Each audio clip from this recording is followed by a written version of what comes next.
সাংবাদিক সুরজিৎ চক্রবর্তীর উপর ভূমাফিয়াদের প্রাণঘাতী হামলার তীব্র ভাষায় ধিক্কার জানান করিমগঞ্জ জেলা যুব কংগ্রেসের মুখপাত্র শুভজিৎ চক্রবর্তী জানান, ভূমাফিয়া অরবিন্দ দাসের বিরুদ্ধে সংবাদ প্রকাশ করার রবিবার রাতে শিলচর চেঙ্কুরি পয়েন্টে সাংবাদিক সুরজিৎ চক্রবর্তীকে একা পেয়ে অরবিন্দ দাস ও তার ভাতিজা সুবল দাস ও তার সঙ্গে থাকা সাঙ্গপাঙ্গদেরকে নিয়ে দলবদ্ধভাবে হামলা চালায় সাংবাদিক সুরজিৎ চক্রবর্তীর উপর। এতে সুরজিৎ চক্রবর্তী গুরুতরভাবে আহত হন। যুব কংগ্রেসের মুখপাত্র শুভজিৎ চক্রবর্তী প্রশাসনের কাছে দাবি রাখেন অতি সত্ত্বর দুষ্কৃতিকারীদেরকে আটক করে কঠোর থেকে কঠোর শাস্তি প্রদানের জন্য।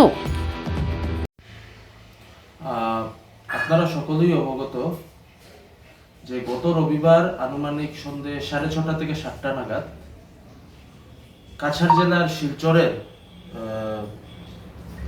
একজন সুনামধন্য সাংবাদিক শ্রী সুরজিৎ চক্রবর্তীর উপর কিছু দুষ্কৃতিকারী দ্বারা অ্যাটাক করা হয়েছে, শারীরিকভাবে তাকে অ্যাটাক করা হয়েছে।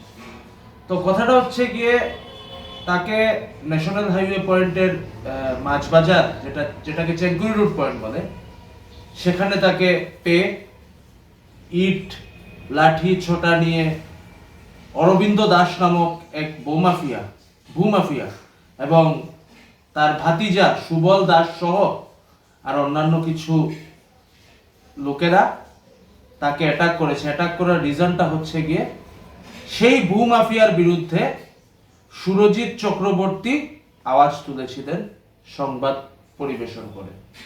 আজকের দিনে আমরা সকলে জানি যে বিভিন্ন জায়গায় ভূমাফিয়াদের মানে একটা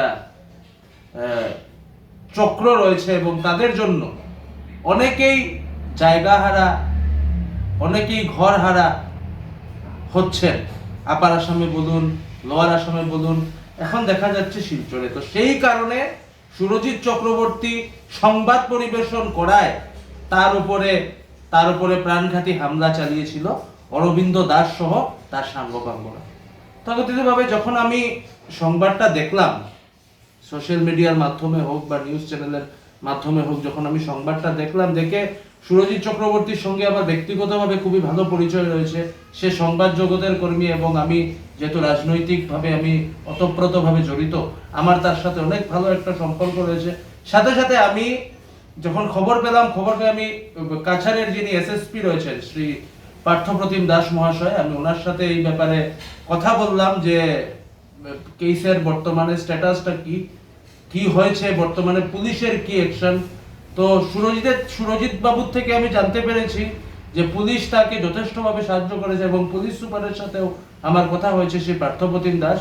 উনি বলেছেন যে অলরেডি ওনার ভাতিজা সুবল দাস নামক যে ব্যক্তি যে ইট নিয়ে সুরজিৎ চক্রবর্তীর দিকে তেড়ে গেছিল যাকে প্রাণে মারার জন্য, তাকে গ্রেফতার করা হয়েছে বাই এসএসপি নিজে তাকে গ্রেফতার করেছেন এবং বাকিদেরকেও গ্রেফতার করা হবে বলে উনি আমাকে আশ্বস্ত করেছেন। এবং আপনাদের এই সংবাদের মাধ্যমে যারা ভূমাফিয়া রয়েছেন তাদেরকে আমি এটাই ওয়ার্নিং দিতে চাই যে তাদের জন্য আজকে গরিব মানুষ ঘর ছাড়া হচ্ছে, তাদের জন্য আজকে না খেতে পাওয়া মানুষ, তাদের না খেতে দিন আনে দিন খায় যেগুলো মানুষ ডেইলি ওয়েজেস ইনকাম, আজকে তাদেরকে এসে দিনান্তে তারা হুমকি দিচ্ছে এবং ঘর ছাড়া করছে। তো সেইগুলো যাতে অতি সত্বর বন্ধ হয়, আমি প্রশাসনিক ব্যক্তিত্ব যারা রয়েছেন, রাজনৈতিক ব্যক্তিত্ব যারা রয়েছেন, বিয়ন্ড পলিটিক্স সবাই আমরা এক হয়ে অ্যাওয়ারনেস ক্যাম্পেইন করে যাতে ভূমাফিয়ার বিরুদ্ধে আওয়াজ তোলা যায়, এটাই হবে লক্ষ্য।